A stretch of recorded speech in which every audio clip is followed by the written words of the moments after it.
right? Nope, definitely not. And like we said earlier, we're definitely aware of the sun's presence today. It's very warm out there, even though we can't really see it. We're seeing some dense cloud coverage, but it's not really affecting our temperatures a whole lot. Although that cloud coverage does keep temperatures warmer overnight, it kind of acts like a blanket. But during the day, it usually tends to cool us off. But we're seeing that that's not really the case as we go through the rest of this week because of that high pressure that's in place.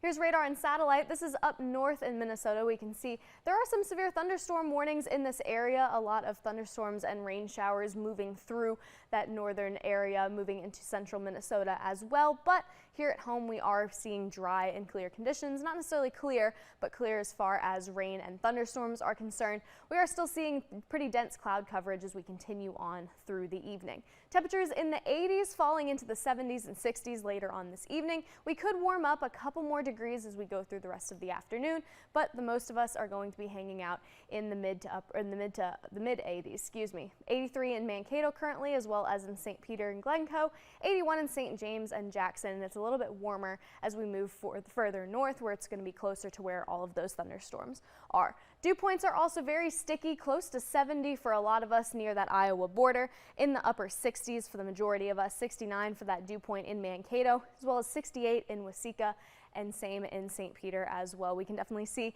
on that extra deodorant category on my comfort index closer to that gross category, although we're not going to be seeing this humidity last quite as long as that heat. We are going to be warming up later on this week.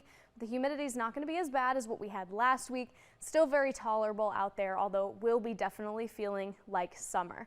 Rain chances are very low this week, unfortunately. As we approach this following weekend, we can see those rain chances do increase Friday into Saturday. We could be seeing some thunderstorms with this as well as we see a cold front making its way through, although those chances are still relatively low, considering we are still a couple days out as well. But definitely keep an eye on those days if you have any outdoor plans or if you're really anticipating that rain for your garden or for farms, things like that. Hopefully, fingers crossed, we'll have some of that rain as we go through this weekend. 66 for the low tonight, partly cloudy skies out there, southerly winds. It's going to continue tomorrow, partly cloudy. 88 for that high as we continue to inch towards 90 by Thursday. But like I said, though, we will be cooling off as we get later on into the week. Saturday and Sunday, that chance of thunderstorms, like I mentioned, still relatively low chance at this time. The timing is still kind of uncertain. We'll know a lot more as we get into the next couple of days. And then cooler conditions as we approach that following week after that cold front really makes its way through.